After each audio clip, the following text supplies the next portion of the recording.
going on, everyone? Welcome to the AXPire podcast. I have with me Shingo Lavine, Ethos CEO and Founder. We've been partners, AXPire that is, with Ethos for a while now, a little over a year. Very excited to see where they've come. We both went to Brown University. That's how I found out about Shingo, and it's great to see everything that the school was doing in that regard. The student body, and those who were coming from Brown in the world were making significant impact. So I think Shingo's done a great job with Ethos so far. Was lucky to have him be involved in the early days of aXpire, and would love to have him basically give a little bit of an overview of the company and where it's going. So Shingo, great to have you. Thanks for being a partner of aXpire. And just to start, would you mind telling us a little bit about Ethos, how it started, why it started, and where it's come and where it's going? That's right. Sure. And thanks so much for having me on the podcast. It's great to be here. And aXpire is also a valued partner of ours as well. Ethos really got started when my aunt came to me and asked me, how do I buy Ethereum? And this was back in the earlier days of crypto, and it was very difficult for her to get started. She couldn't figure out how to open a wallet or buy Ethereum, and the space was very developer centric and didn't have a lot of easy to use and accessible tools. And so that made me realize that it's probably something that a lot of people experience in the space, and that really was the founding idea of Ethos, to make crypto easy, safe, and accessible for people. And as we look towards the future, we've built out a significant technology base, we've built out a significant user base, we built out a product that makes self-custody really easy and safe. And as we move into the next phase with in the merger with Voyager, we're going to be opening up trading and self-custody, and really making all the tools and products that that crypto traders need really easy, safe, and accessible. That sounds good. I think that makes sense. And what we found, at least from aXpire's perspective, is a lot of folks in the space are very interested in blockchain, but when it comes to the rubber hitting the road and trying to actually interact with this, it's a very engineering or engineer-centric product, at least it was to start with, or engineering-centric technology. So it's great to see what you guys are doing. And I think the Universal Wallet thesis, and you've since grown from that, is very common sense once you think about it. But it takes someone who's got a background in both the engineering side and the consumer side, and understanding what they need, as you found with your aunt, to marry the two and have the use of blockchain be something a lot of people can do quite easily. So you've bridged a nice gap there. It makes sense why I think Voyager looked to incorporate you guys into their infrastructure to bridge some gaps that they had. Another thing that's kind of interesting about that is you guys have a utility token, Ethos, and would love to know a little bit more about how that has developed, where you think it's going to go, and how would you describe your tokenomics?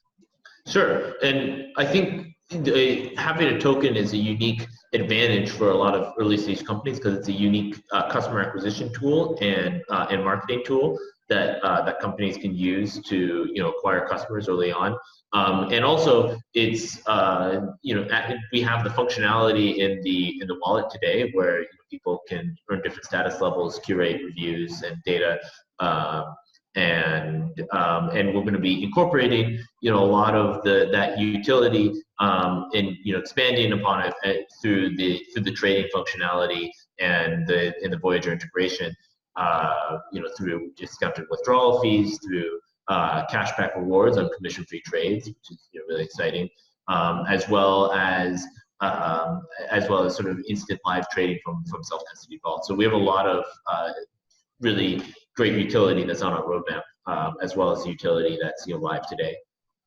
Yeah, I think that makes a lot of sense. We've looked at you guys, we've looked at Binance and a few other tokens that have done well, considering we've been in one of the larger crypto bear markets just coming out of it, arguably. But I think you guys have done a great job at incorporating that into your products and making sure it doesn't get in the way. It's just there, and it adds value without necessarily being something you'll need to know how to interact with in depth. So I think that's key to the user experience, while at the same time empowering utility in the token. And so we've looked at that. We've incorporated pieces of what you have, of what Binance has, and have a bit of a hybrid, and think that we'll only get better at this over time. But it's kind of something that you're seeing in the altcoins that have survived in the bear market, that to survive and then going forward to thrive, there needs to be a use case that's not intensive from an engineering or user interface and user experience perspective. So I think you guys have done well that, and we're trying to emulate you and a few other leaders.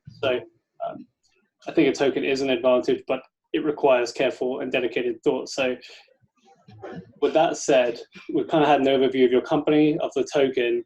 For those in the crypto world who've got, say, 10 seconds and would love to know a little bit more about Ethos, but are on their way to work in the car, you caught them just as they're parking up, you had 10 seconds with them, how would you describe Ethos to them in maybe a couple sentences, or maybe what's your mission statement that would resonate with someone like that? Yeah, so I think people in the crypto space really are doing two things, trading and self-custody. And there still isn't an easy, safe, and accessible way for people to do both. So what we're solving, both from a technology and a product point of view, is making trading and self-custody as easy, as safe, and as accessible as possible. And see if they're interested. Yeah, no, that makes sense. It's kind of reflective of the way you guys do your UI, UX as well. It's clean, it's simple, to the point, and I think you reflect something that a lot of us have found in the world of crypto and finance, where people want to own their finances, they want to have control over their own destiny, and kind of doing that in a way that doesn't require a computer science degree to understand is very empowering. So your ethos is quite, use a pun, is quite similar to ours in that regard, and I think the more you stick with it and the more you continue to build out products, the greater that value will be. So whether it's Universal Wallet, the Bedrock, or something else, I think having that baked into each of them delivers tremendous value, because there tends to be those in the centralized world that have fantastic UI UX, those in the crypto world that have great technology in the back end, but the experience is a little wanting, and marrying those two or finding a sweet spot in the middle is what you guys have done really well, and a few others have done really well, and we're trying to emulate that. So thanks for shining a bit of a light on how to do that well and successfully, and especially now that you're part of a larger organization, I think it's important to talk about how you found that move. Has that changed that ethos at all, or would you recommend that move to someone in this space looking to perhaps become part of something bigger? Yeah, and what I would always recommend to someone considering joining a larger organization is, does it make sense? Like fundamentally, does it make sense for what you want to achieve? And for us, it really did make sense, because Voyager really had a lot of the financial connections and the trading technology, and we had all the blockchain connections and the blockchain abstraction technology, and those two pieces really made a lot of sense to marry them together. And there really weren't any players in the space that were able to that are able to have the products that span that entire spectrum, having that sophisticated trading technology while at the same time having the sophisticated blockchain connections, blockchain technology. And so we're really excited, because the company is uniquely positioned in order to challenge the market leaders and incumbents in this space, because of our diverse technology set and diverse customer base. And so for us, I really value that, and that was really valuable. But every situation is different. It's really hard for entrepreneurs sometimes to figure out whether or not it makes sense. Right. No, that makes sense. I think you guys have done a great job so far in incorporating into something as easy to use as a mobile app. And so kind of marrying all that background technology into something familiar and expected by the modern consumer is pretty compelling as a reason to use crypto. You've got the UI UX, you've got all the background tech to support it, and you miss out in a good way on all the centralized drawbacks, such as one day you could no longer have access to your finances because some KYC AML rule that you didn't quite pass the first time, or something you've posted on Facebook in the case of Libra. So you kind of marry all the tenets of crypto pretty well into a mobile app and user-friendly interface. So sorry to harp on that. I've just seen a lot of pitfalls in this space where the rubber meets the road and you have to have something that people actually want to use. And so doing that and also doing it within a larger organization is quite impressive. And I think in our next product, we're coming out with a mobile app to try and emulate you guys with a similar approach. So have the crypto ethos of controlling your own finances, of having a clean and simple user interface that's intuitive, and you could teach your mom, and sorry mom if she's watching this, but she's kind of the standard for UI UX. So having all that together is so important. And then speaking of family, actually, both of us work in a family business. And that's something that's also unique about what you do at Ethos, is you kind of marry working in a larger organizations within a larger organization, with working with family, specifically your dad, which is actually something we found in common. And I know there are folks out there who've written blockchain books, who have other blockchain products, who are working with family. How have you found that? It's a little bit more of a personal question, but it's a unique aspect of Ethos, and we'd love to hear a little bit more about how that's progressed from a standalone company and what it looks like now that you're part of a bigger organization. Yeah, I find it actually to be quite valuable, especially both from a cultural and sort of from an operational point of view, because there's a great deal of trust and sort of that familial bonds that sort of not only is shared within the family, but also shared sort of within the larger organization, within the larger community as well. And having that, I find it really good for from an operational perspective, just getting stuff done and being able to trust one another, and not having to be super formal all the time, and also it's just it's a lot easier to operate within that structure. So I value it, and I think it's good, but I think it depends. You have to have a strong working relationship with your family if you're going to be working with family, and you have to understand what you're getting into. Right. Yeah. No, that echoes true.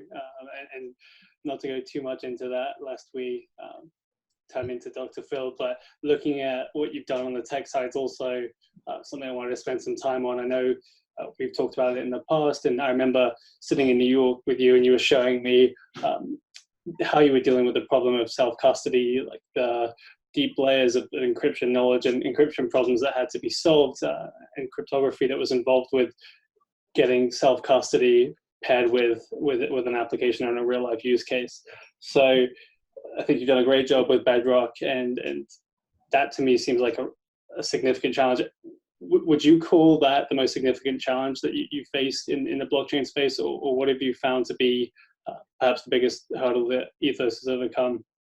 I would think that actually the most significant challenge is marrying the pace that the cryptocurrency world moves at with the complexity of the technology that's underlying it. People expect this breakneck pace of development, and especially since with the 24-hour market and the 24-hour news cycle, things move so quickly in this market. People expect so much when the technology is so complicated. People are doing things that have never been done before. There's nothing that you can look back on to say, to reference in order to build this, unlike many other industries. So this, being able to move at that pace while at the same time developing this really complex technology is difficult. But we put in the time to building this technology and building, everything that's underlying, the retail product, and now so we're ready to really, it's ready for prime time now, and it's ready to be taken to a larger organization and built into a really holistic product, and that's really exciting. But still, that breakneck pace is still there, and that pressure is still there, and being able to deliver within that frame in this industry is difficult, but also exhilarating at the same time. Yeah, I think you guys have done a good job at managing it. It's really hard, and I find the same thing. I don't want to give an analogy to running a public company, but there are some parallels for very large communities within cryptocurrency. So Ethos has a large community. We have a smaller version of a community, but it's still hundreds of active people at one time asking about particular products or projects, and going in depth on it and asking when it's going to be ready and live. And so there's a balance of wanting to deliver something that's high quality and has the best user experience and the best tech baked into it, with the side of you that really just wants to satisfy your customer base and let them see what you've got early on. But I find myself constantly having to resist having an itchy trigger finger and sending things out there before they're fully baked, because having a quality product is so important relative to your competitors who will take the time. In many cases, there are people who don't have large Telegram groups, who don't have large Facebook groups and things like that, where they're getting constantly an excited but more or less barrage of incoming messages on what's going on in the product and what consumers would like to see. So how have you found Ethos in the Universal Wallet side of things in that world, comparing to competitors? Some of them may have large groups, some of them may not be on social at all, but moreover, how is your product with all that going on in the background faring up, and what do you think the next evolution of this Universal Wallet space is going to look like? Yeah, I think it's a great question, because the rapid pace and complexity of the industry is our worst enemy, but also our best friend. Because if you're able to cross the chasm and get to these complex but high quality products at the end of it, it becomes your advantage. It becomes your competitive advantage against other people who are trying to cross that chasm. And this organization, Voyager and Ethos put together, is a unique organization that's managed to cross two chasms simultaneously. It's managed to cross that regulatory and financial chasm, which catches a lot of people, and also it's managed to cross the blockchain chasm and really able to interface with these blockchains at the protocol level. And putting those two things together, it's hard for competitors to compete. And really, the competitors that we have to worry about are the incumbents. And if we are able to offer a service that is superior to what's offered in the market today, then that's really in continuing to develop that every day. That's really the main thing that we have to be concerned about.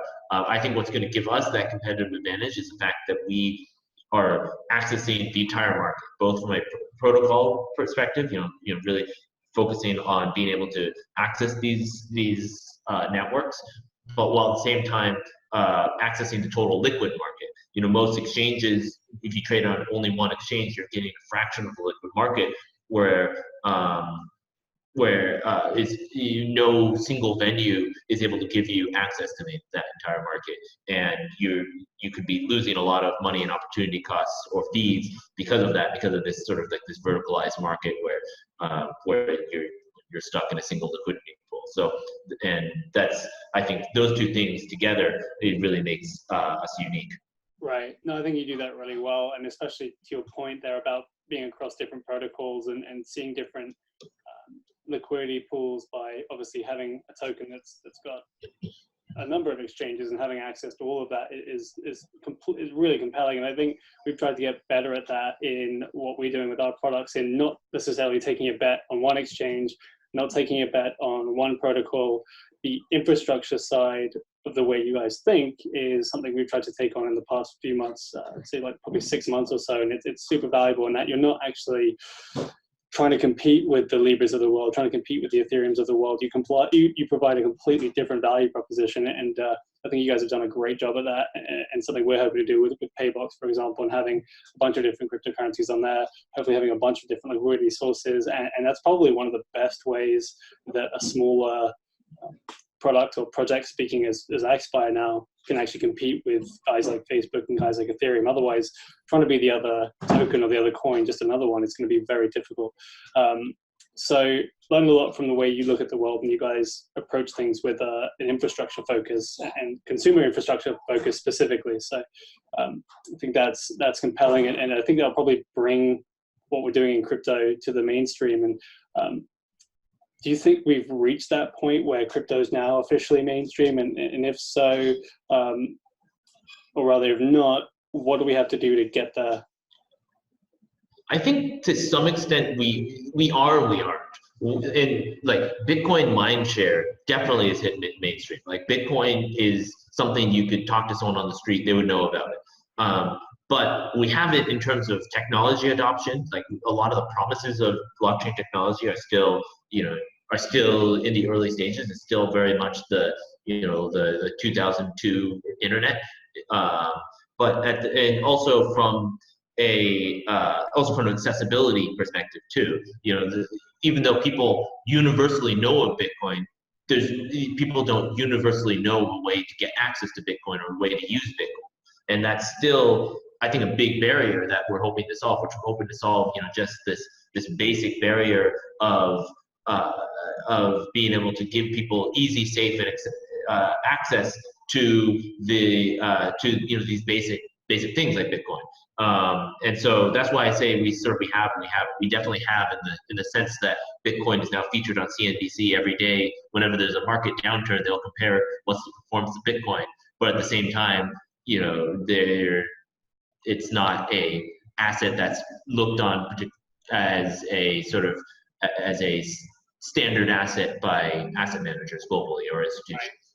Right. Yeah, no, I'd agree. And I think Bitcoin's probably died close to 400 times at this point, if you go by the major news organizations. But you are right. We're slowly getting there with other technologies coming out that have their own niches. And I think you guys have done a great job at establishing the niche in B2C universal wallet space, financial infrastructure that really the everyday person will need to interact with Bitcoin or blockchain rather in a simple way that doesn't require someone to explain to them in depth how it works. So we're trying to do something along the same lines there, and think that's exciting in itself as a theme. But speaking of infrastructure, which is I'd say an expertise of Ethos, is there any aspect of blockchain infrastructure that is not there yet? It's either been talked about or hasn't been talked about, but it excites you in terms of it would change this landscape dramatically. For Ethos. Yeah, I think there's really two pieces of infrastructure. There's one that's an on-chain piece of infrastructure, and one that's an off-chain. The on-chain one, I think, is the obvious one, which is blockchain scalability. There's been a lot of I would call it quote-unquote solutions to blockchain scalability, but none of them are real solutions really yet. And one thing I'm really looking forward to is Ethereum 2.0, and when Ethereum starts to show the ability of a scalable global supercomputer run on a blockchain. That's really exciting to me. Right. And so I think blockchain scalability is one that you'll start to see things that you never even imagined could be built on the blockchain, like games being built entirely on the blockchain, right. And not just these browser games, but like some really sophisticated things starting to be built on their decentralized financial applications, like the whole DeFi movement. DeFi has been on fire lately with huge amount of assets growing in the DeFi space.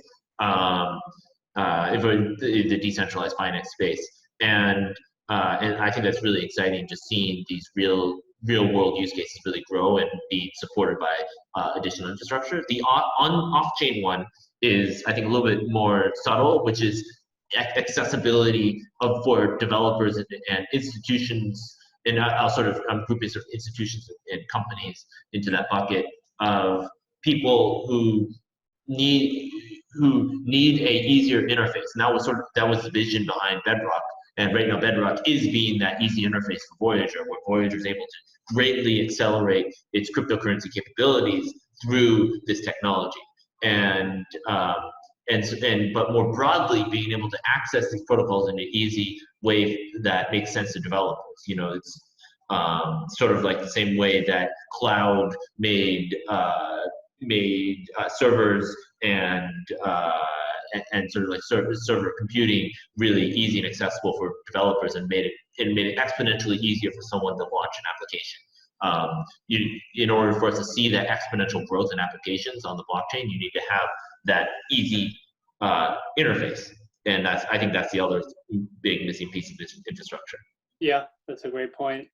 There's been some, I guess, quasi-related, some interesting developments on the dApp side, and having those infrastructures to let people interface with blockchains easily is fantastic. That's one piece. I'm also excited to see these Apple Store equivalents for dApps and who's going to win that race. It's exciting to see with Ethereum, Tron, a lot of them trying to come out with some universal hub for these dApps, who I'm sure a lot of them will feature Bedrock technology on the enterprise side. I'm sure a lot of them will feature Universal Wallet on the retail side, and maybe some combination of both for those that touch on both. And it'll be interesting to see what type of dApps really survive, given that it's kind of a fat protocol, thin program technology. I think we're trying to build a fat app on top of a fat protocol, in the hopes that having something that gets network effects, and that's probably going to be one of the biggest drivers of who survives, I think, in the dApp space, to really ensure that people stick around. So aXpire is very much in that world, hoping that it sticks and what we're doing works by driving people to these easy to use infrastructure pieces like you're providing, by driving people to big problem areas that blockchain solves, if that's payments, if that's DeFi, as you talk about, if that's anything else on the other side of the world, liquidity provision and things like that. So trying to combine pretty much everything we've talked about in one space, and the future looks bright. I have to say, I was watching a few videos online before this, and hearing about who's getting into this, from the big institutions to guys who've left the big institutions and starting their own companies to maybe start things like new payment rails and companies that bridge the gap of what's available and what's defined as the goal with decentralization, and doing that in a meaningful way rather than just the white paper and a website that says it. They've actually got products. So the Brave browser is a great example of that. Your product is a great example of that. The Binance Dex is a decent example of that. So it's starting to come out, and it's exciting to see that these guys are still holding market share despite being out open source in a large part. But people stick around given that they've got these network effects, and so it speaks well for companies like aXpire. I think speaks well for companies like Ethos, and that's pretty much all I had. I was just wondering if there's anything else I didn't touch on. Would love to. Otherwise, would love to know how folks can get in touch with you, Shingo or Ethos, and get involved in your community. Yeah, and I think that what I always say is, if the best way to, to learn more about what we do is to use what we do. Use our products. So, if you're in the U.S., go to investvoyager.com. Try out. It's a USD based crypto broker, fully regulated and available in the US.